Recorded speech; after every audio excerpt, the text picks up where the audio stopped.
सर्दियों की खास सौगात चने की दाल का टुकड़ी हलवा, जिसे बनाना हुआ बहुत ही आसान। घंटों दाल को भिगोना भी नहीं पड़ेगा और घंटों इंतजार भी नहीं करना पड़ेगा। अस्सलाम वालेकुम, welcome to my kitchen.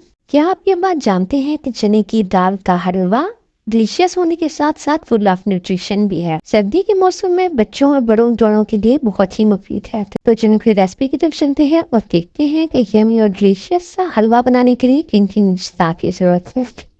1 kg पिसी हुई चने की दाल लेंगे। ये हल्की सी दरदरी होगी, यानी कि अगर आप हाथों में मसलेंगे तो आपको इसमें हल्का हल्का दाना महसूस होगा। बिल्कुल बेसन की तरह मुलायम नहीं होनी चाहिए। ये आपको पंसार स्टोर से मिल जाएगी या फिर आप चक्की से इसे आराम से पिसवा सकते हैं। 1 kg दाल के साथ 1 kg ही गुड़ लेंगे, जिसे मैंने पीस लिया है। गुड़ की क्वांटिटी को आप अपनी टेस्ट के मुताबिक कम या ज्यादा कर सकते हैं। और इसके साथ नट्स लेंगे। नट्स आप अपनी मर्जी से ऐड कर सकते हैं, जो आपको पसंद हो। नट्स को चॉप कर लें या फिर ग्राइंड कर लें, जैसे आपको पसंद हो।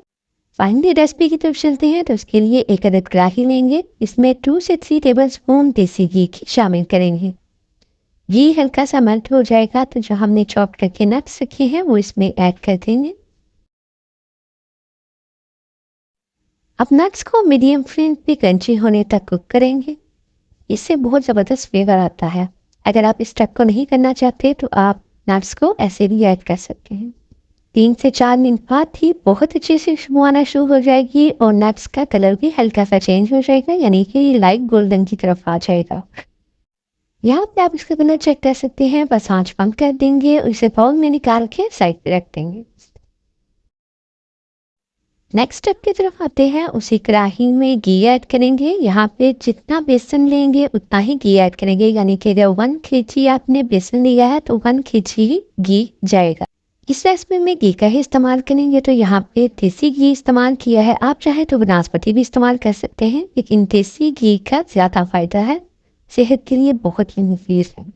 घी को मेल्ट कर लेंगे और जब ये हल्का सा गर्म हो जाएगा, यानी आपने इसको बहुत ज़्यादा गर्म नहीं करना, जब हल्का सा गर्म हो जाएगा तो इसमें दाल शामिल कर देंगे। दाल को घी में अच्छे से मिक्स कर लेंगे। शुरू में आपको लगेगा कि इसमें घी कम है, लेकिन जैसे जैसे मिक्स करते जाएंगे और दाल की बुनाई करते जाएंगे, घी अलग होना शुरू हो जाएगा।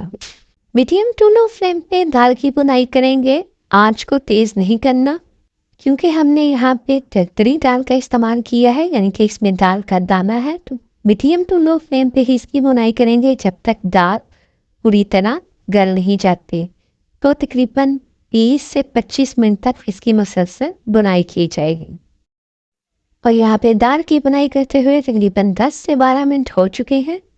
जो हमें दाल पहले पतली लग रही थी, इसमें अब घी की क्वांटिटी बिल्कुल ठीक है। और मसलसल चम्मच चलाते हुए दाल की बुनाई करेंगे और आंच का बहुत ध्यान रखना है। आपने मीडियम टू लो फ्लेम पे ही इसकी बुनाई करनी है। और यहाँ पे इसकी बुनाई करते हुए तकरीबन 25 से 30 मिनट हो चुके हैं। दाल में से घी भी अलग हो चुका है और दाल का कलर भी चेंज हो चुका है। तो यहाँ पे आपने दाल का दाना चेक कर लेना है। अगर दाल की अच्छे से बुनाई होगी तो दाल का हलवा बहुत अच्छा और जबरदस्त बनेगा।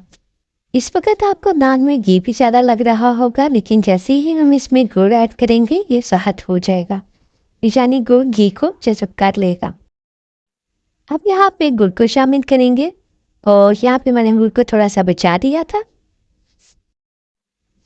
एक साथ इसलिए शामिल नहीं किया क्योंकि हम टेस्ट कर लेंगे। अगर मीठा कम लगा तो मज़ीद शामिल कर देंगे, यानी कि इसमें आप अपने टेस्ट के मुताबिक कम या ज़्यादा मीठा रख सकते हैं।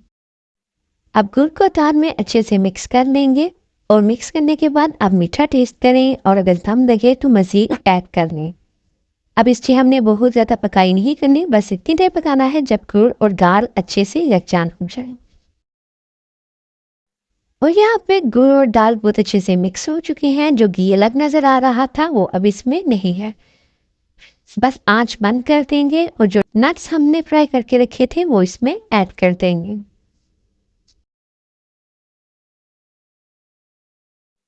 नट्स को हलवे में अच्छे से मिक्स करेंगे। हमारा बहुत ही यमी सा दाल का हलवा तैयार है। आप चाहें तो इसको ऐसे भी सर्व कर सकते हैं या फिर इसको टुकड़ी की शेप दे लें, जैसे आपको इजी लगे।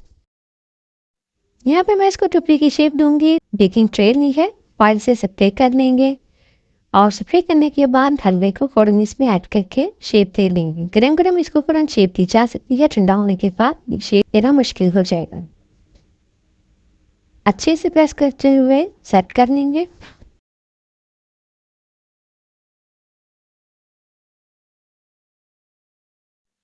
जब हलवा पूरी तरह सेट हो जाए तो जो नट्स फ्राई किए थे उसमें से थोड़े से मैंने बचा लिए थे गार्निशिंग के लिए, तो वो इसके ऊपर सेट करके फैला देंगे। इससे बहुत अच्छी लुक आती है। अगर आप ना भी करना चाहें तब भी ये बहुत मज़े का बनता है। नट्स को स्पैचुला से अच्छे से प्रेस करते हुए सेट कर देंगे ताकि ये हलवे के अंदर सेट हो जाए। इसके फौरन बाद आपने गरम गरम इसको शेप दे लेनी है।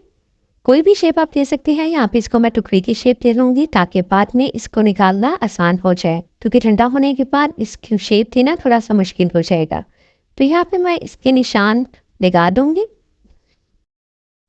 हलवे को टुकड़ी की शेप दे चुके हैं तो बस इसको कवर कर देंगे किसी भी रुमाल की मदद से या किसी भी चीज़ से। यहाँ पे मैं एल्युमिनियम शीट से इसको कवर करूँगी और इसको कम से कम 1 से 2 घंटे के लिए रख देंगे रूम टेम्परेचर पर।